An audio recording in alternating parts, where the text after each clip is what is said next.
ہندوستان اور خراسان یعنی موجودہ افغانستان کا ذکر۔ ابن ماجہ کی روایت ہے عن عبداللہ ابن الحارث رضی اللہ تعالی عنہ قال رسول اللہ صلی اللہ علیہ وسلم یخرج ناس من المشرق یؤتون للمہدی یعنی سلطانہ، یعنی سلطانہ، دونوں طرح سے پڑھ سکتے ہیں۔ حضرت عبداللہ ابن حارث فرماتے ہیں رضی اللہ تعالی عنہ کہ حضور نے ارشاد فرمایا مشرق کی طرف سے وہ فوجیں نکلیں گی، لوگ آئیں گے جو عرب میں مہدی کی حکومت قائم کریں گے۔ یہ مہدی کون ہوں گے اس کا ذکر میں ذرا بعد میں کروں گا، لیکن نوٹ کر لیجئے کہ مہدی سے پہلے لازماً کسی مشرقی علاقے کے اندر وہ نظام قائم ہو چکے گا، تب وہاں سے فوجیں آئیں گی نا۔ یہ مشرق کون سا ہے؟ عرب کے مشرق میں آپ چلیے، ایران بھی آ جائے گا، افغانستان بھی ہے، پاکستان بھی ہے، اور اگر اسے اور توسیع دیں تو ہندوستان بھی ہے۔ یہ ہے عرب کا مشرق، اس سے فوجیں جائیں گی۔ اس کا کیا مطلب ہے کہ اس میں سے کسی جگہ پر نظام خلافت پہلے قائم ہو جائے گا تاکہ وہاں سے فوجیں جائیں گی جو جزیرہ نماء عرب میں حضرت مہدی کی حکومت کو قائم کریں گی۔ اب دوسری حدیث سنیے، یہ سنن ابن ماجہ کی حدیث تھی جو میں نے آپ کو سنائی، آپ نے پڑھی۔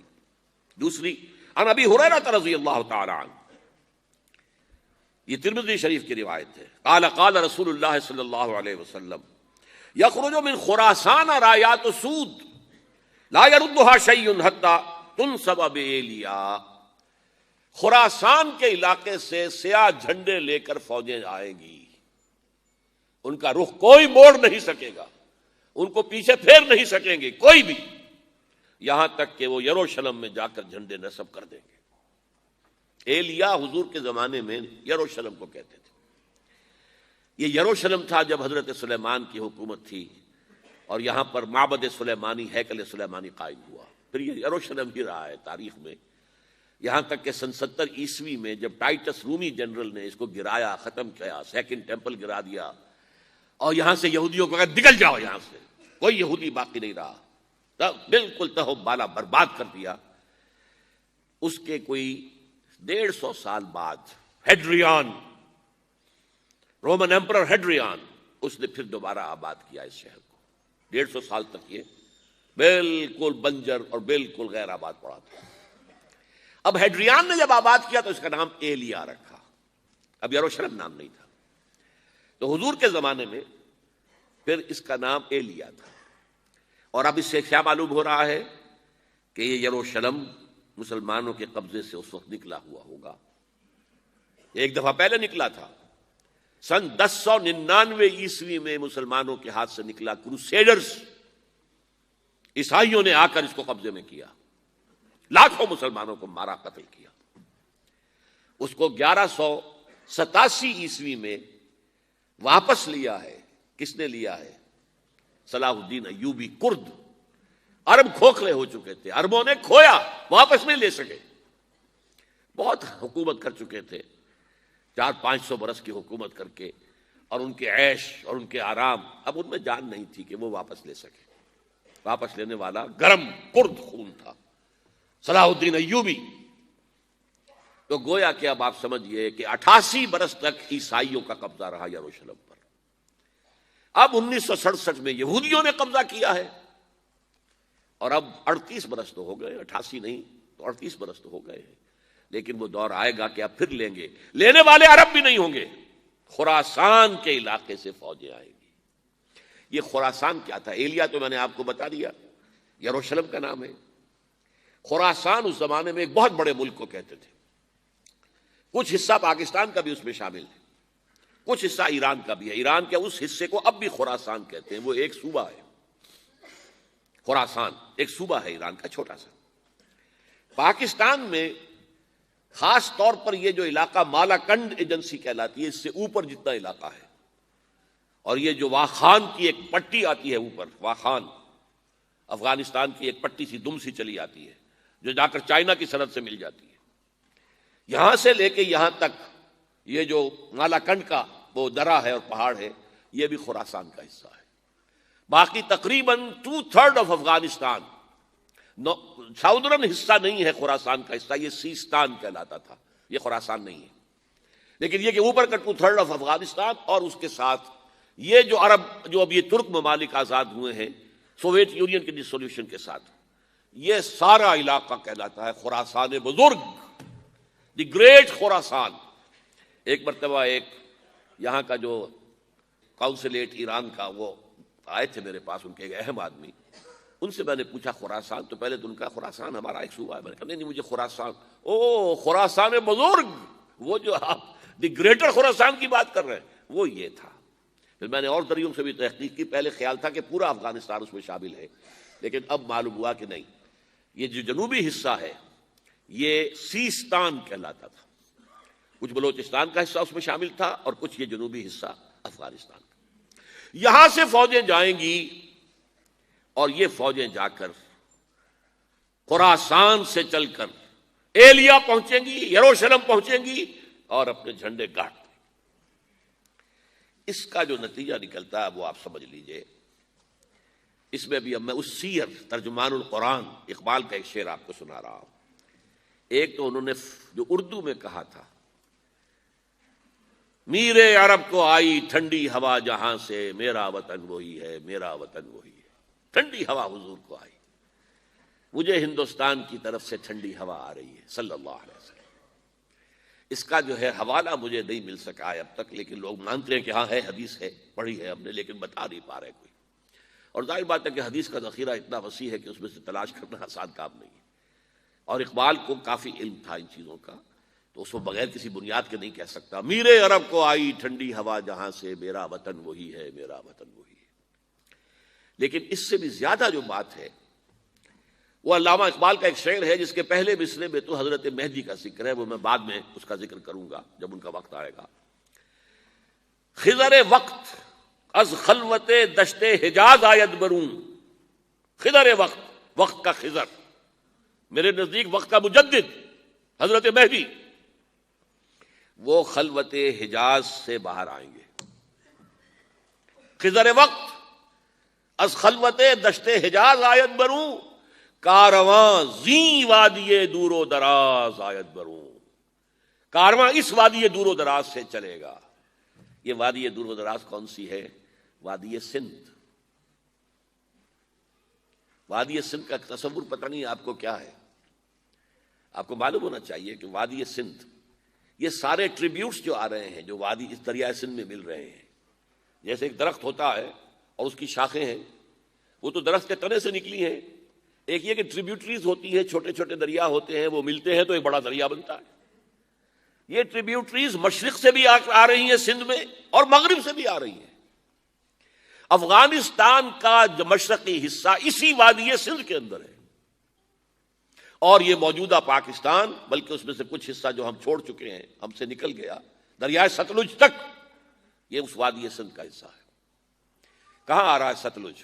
سندھ میں، اور بیاس تو ستلج میں پہلے ہی آ گیا، راوی آ گیا، چناب آ گیا، جہلم آ گیا، سب سندھ میں پہنچ گئے، بٹن کوٹ میں سب پہنچ گئے کہ نہیں پہنچ گئے؟ اوپر سے یہ دریائے سوات آ رہا ہے، یہ دریائے دیر آ رہا ہے، یہ دریا فلاں آ رہا ہے، یہ دریا فلاں آ رہا ہے، سب دریائے کابل میں ہو کر کہاں پہنچے؟ سندھ میں۔ اوپر سے دریائے ہنزہ آ رہا ہے، دریائے گلگت آ رہا ہے، کہاں آ کر گرے؟ سندھ میں۔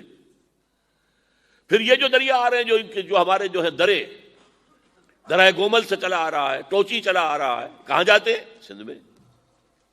یہ پوری وادی ہے، یہ افغانستان کا مشرقی حصہ جو پختون ہے، 100% پختون، وہ در حقیقت وادی سندھ کے اندر ہے۔ یہ دو طرف سے وادی سندھ۔ کارواں زیں، زیں سے مراد ازیں، کارواں ازیں وادی دور و دراز آیت بروں، فوجیں یہاں سے جائیں گی حضرت مہدی کی حکومت قائم کرنے کے لیے۔ خضر وقت از خلوت دشت حجاز آیت بروں، کارواں زیں وادی دور و دراز آیت بروں۔ یہ ہے اس سیر کا۔ حالانکہ یہی شخص ہے جو اپنے خطبات کے اندر نفی بھی کرتا ہے کہ یہ مہدی اور وہ یہ سب تصورات جو ہیں یہ کوئی صحیح نہیں ہے، اور یہ پرانی کوئی روایات چلی آ رہی تھی، ہر مذہب میں تصور ہے، اس طرح کی بات کہی ہے۔ جب عقل سے بات کرتا تھا تو اس میں ٹھوکریں کھاتا تھا، جب دل سے اس کے یہ سیلاب کے مانند چشمہ ابھرتا تھا دل سے اس کی شاعری کا، اس میں ہوتے تھے وہ حقائق کہ جو ابدی ہے۔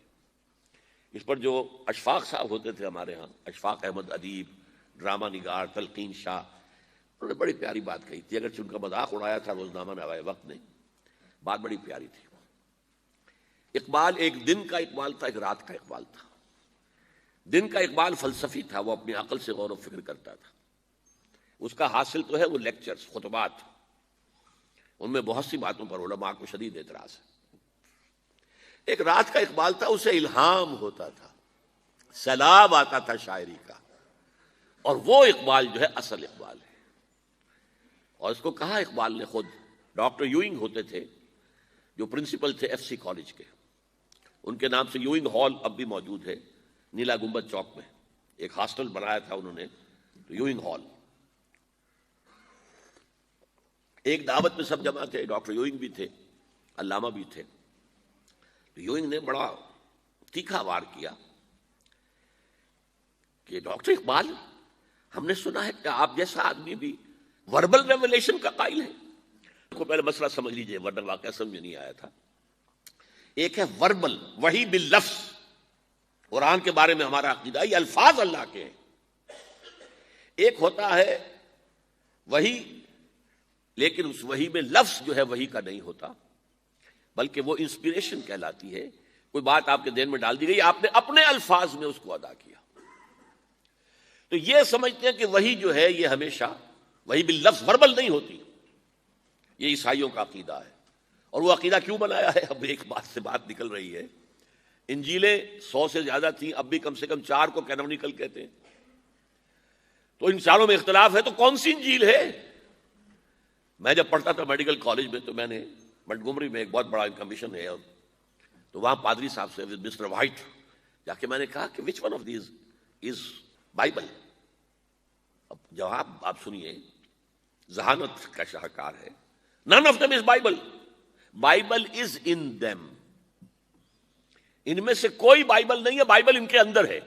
یعنی جو مفہوم عیسیٰ کو وہ خدا سمجھتے ہیں اور ان کو اپوسلز کہتے ہیں، یہ نبی تھے، حضرت عیسیٰ کے رسول تھے، یہ متی ہوں یا جان ہوں جو بھی ہیں، اپوسلز ہیں۔ تو جو حضرت عیسیٰ نے ان سے کہا وہی کی، انہوں نے اپنے الفاظ میں اس کو ادا کیا ہے، لہذا علیحدہ علیحدہ ہو جائے گا معاملہ، جیسا کہ احادیث کے اندر ہے۔ تو اقبال سے کہا کہ اقبال، ڈاکٹر اقبال، میں نے سنا کہ آپ بھی وربل ریولیشن کے قائل ہیں۔ کہنے بالکل، اور مجھے تو ذاتی تجربہ ہے، مجھ پر جو شعر اترتا ہے وہ الفاظ میں ڈھلا ہوا ہوتا ہے، میں تبدیلی کرنا چاہوں تو نہیں کر سکتا۔ چپ ہو گیا یوئنگ، اب آگے کیا بولے گا یوئنگ؟ تو بہرحال اقبال کا یہ شعر جو ہے رات کے اقبال کا شعر ہے، یہ اس اقبال کا جس کو الہام ہوتا تھا۔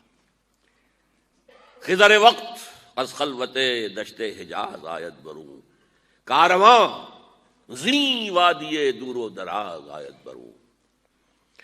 اب میں نے اب تک تو یہ ڈسکس کیا ہے قرآن، حدیث، سنت اور ایک ترجمان القرآن کے حوالے سے۔ اب آئیے عالمی حالات کے حوالے سے دیکھیں۔ عالمی حالات سے بھی معلوم ہوتا ہے کہ ایک عالمی ریاست تقدیر مبرم ہے۔ زمانہ تیزی کے ساتھ ادھر جا رہا ہے جبکہ پوری دنیا کی ایک ریاست ہوگی، بلکہ بہت پہلے سے اس کا تقاضا پیدا ہو چکا ہے۔ دنیا اتنی چھوٹی ہو گئی ہے، آج آپ اسے کہتے ہیں گلوبل ولیج، یہ تو گاؤں کے مانند ہے، اب کوئی فاصلہ نہیں رہا۔ امریکہ میں تاج پوشی ہو رہی ہے بش صاحب کی، اور کا منظر ہم بیٹھے دیکھ رہے ہیں، سارا کا سارا 12,000 میل دور بیٹھے ہوئے دیکھ رہے ہیں۔ دنیا کیا ہے؟ یہ تو ایک گاؤں ہے، ایک شہر ہے۔ اور ایک عالمی ریاست اگر قائم نہیں ہوتی تو دنیا میں کبھی امن قائم نہیں ہو سکتا۔ لہذا دنیا میں امن کے لیے ایک عالمی ریاست ضروری ہے، اور اسی کے پہلے قدم کے طور پر وہ لیگ آف نیشنز جو ہے قائم کی گئی تھی۔ کوئی تو ادارہ ایسا ہونا چاہیے جہاں دنیا کے سارے ممالک کے نمائندے بیٹھیں، سوچیں، غور کریں، فیصلے کریں۔ اگرچہ وہ جو بے ایمانیاں دلوں میں تھیں، جو بدنیتیں دلوں میں تھیں، انہوں نے ناکام کر دیا اس کو، لہذا وہ مر گئی، ختم ہو گئی۔ ہاں، جنم دے گئی اسرائیل کو، اس کے بطن سے اسرائیل نے جنم لیا، اسرائیل نے نہیں، بالفور ڈکلریشن نے، کہ یہودیوں کو فلسطین میں آباد ہونے کی اجازت ہے۔ اچھا، جب وہ ختم ہو گئی تو تقاضا موجود تھا، کوئی ادارہ ایسا ہونا چاہیے بھائی بیٹھے سب کے سب وہاں فیصلے کریں، ورنہ تو دو برتن کھڑک جائیں گے تو اس کے بعد وہ عالمی جو ہے ایک کنفرنٹیشن ہو سکتی ہے۔ تب یہ پھر دوبارہ یونائٹڈ نیشنز آرگنائزیشن بنی، اور اب وہ بھی دم توڑ رہی ہے بیچاری، کئی روز سے دم توڑ رہی ہے، اس لیے کہ عراق وار کے ضمن میں ایک پیسہ بھر بھی وقت نہیں دی بش نے یو این او کی حمایت یا مخالفت کو۔ کیا رہ گیا اس کا وجود؟ بس ایک کلب ہے، آؤ بیٹھے گفتگو کرو، اللہ اللہ خیر سلام۔ جتنے ریزولوشن یو این او نے پاس کیے جنرل اسمبلی نے اسرائیل کے خلاف، سب کو ویٹو کیا ہے امریکہ نے، تو فائدہ کیا ہوا بھائی؟ جنرل اسمبلی کا فیصلہ کشمیر کے بارے میں موجود ہے 55 سال سے، اس پر عمل درآمد نہیں ہو سکتا۔ تو وہ در حقیقت جب عدل انسان کے اندر نہ ہو، اللہ پر ایمان اور یقین نہ ہو، آخرت کے محاسبے کا احساس نہ ہو، تو کوئی بھی آپ ادارہ بنا لیں پھر ہو جائے گا۔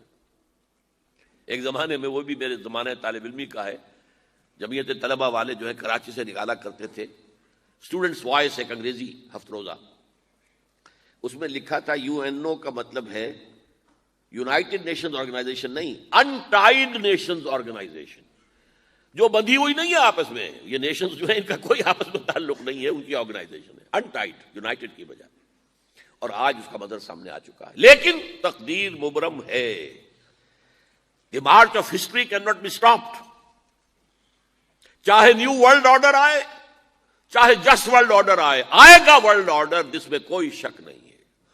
گلوبلائزیشن ہو رہی ہے، ٹرپس کا معاہدہ ہو رہا ہے، یہ سارا جو ہے کدھر ہم سفر کر رہے ہیں، کدھر جا رہے ہیں؟ Towards a world state. اس عالمی ریاست کے قائم ہونے میں کمپیٹیٹرز کون کون ہیں؟ کون اپنا نظام قائم کرنا چاہتا ہے؟ اس کے لیے اقبال کے دو شعر، دنیا کو ہے پھر مارکہ روح و بدن پیش، مارکہ روح و بدن، روحانیت اور میٹیریلزم، دنیا کو ہے پھر مارکہ روح و بدن پیش، تہذیب نے پھر اپنے درندوں کو ابھارا۔ تہذیب کے درندے، یہ ہے مغربی قوموں کے لیے بہترین لفظ ہے، تہذیب کے درندے، کہتے ہیں سویلائزیشن سویلائزیشن سویلائزیشن، اور جو درندگی وہ کرتے ہیں کوئی بھیڑیے وہ درندگی نہیں کر سکیں گے جو وہ کرتے ہیں۔ دنیا کو ہے پھر مارکہ روح و بدن پیش، تہذیب نے پھر اپنے درندوں کو ابھارا، اللہ کو پامر دیے مومن پہ بھروسہ، ابلیس کو یورپ کی مشینوں کا سہارا۔ This grand confrontation is very soon to come, very soon to come, very soon to come۔ ایک طرف اللہ ہے اور مرد مومن ہے، دوسری طرف ابلیس ہے اور اس کا سب سے بڑا ایجنٹ یہودی ہے، اور یہودیوں کے سپورٹرز عیسائی ہیں۔ یہ ہے دو طرفہ، یہ دو فریق ہیں، اور وہ میں آپ کو پہلے سنا چکا ہوں نظم۔ ابلیس نے کہا تھا مجھے نہ جمہوریت کا کوئی خطرہ ہے، نہ کوئی فاشزم سے خطرہ ہے، نہ کوئی اشتراکیت سے خطرہ ہے اگر کوئی خطر مجھ کو تو اس امت سے ہے جس کی خاکستر میں ہے اب تک شرارے آرزو۔ خال خال اس قوم میں اب تک نظر آتے ہیں، وہ کرتے ہیں اشک سحر گاہی سے جو ظالم وضو۔ وہی خطرہ ہے جس کا ذکر کیا جب یو ایس ایس آر ختم ہو گئی، جس کے لیے نیٹو بنایا گیا تھا، جس کے لیے سیٹو بنایا گیا تھا، جس کے لیے سینٹو بنایا گیا تھا، to contain U S S R. اب جب یو ایس ایس آر ختم ہو گیا، وہ تو سربت سجود ہو گیا مغرب کے سامنے، ہاتھ پھیلا کر بھیک مانگنے کی پوزیشن میں آ گیا۔ اس وقت اثر نو نیٹو کو آرگنائز کر رہے ہیں، ایکسٹینڈ کر رہے ہیں۔ تو کسی نے پوچھا چیف آف دی نیٹو سے کہ یہ اب آپ کو کس بات کا اندیشہ؟ ہمیں مسلم فنڈامنٹلزم سے خطرہ ہے، وہ جو ابلیس نے کہا وہی اس نے کہا، ہمیں اندیشہ ہے مسلم فنڈامنٹلزم سے، لہذا ہمیں چوکس رہنا ہے اور مضبوط کرنا ہے اور تکڑے ہونا ہے۔ یہ ہے در حقیقت، ہے اگر کوئی خطر مجھ کو تو اس امت سے ہے جس کی خاکستر میں ہے اب تک شرارے آرزو۔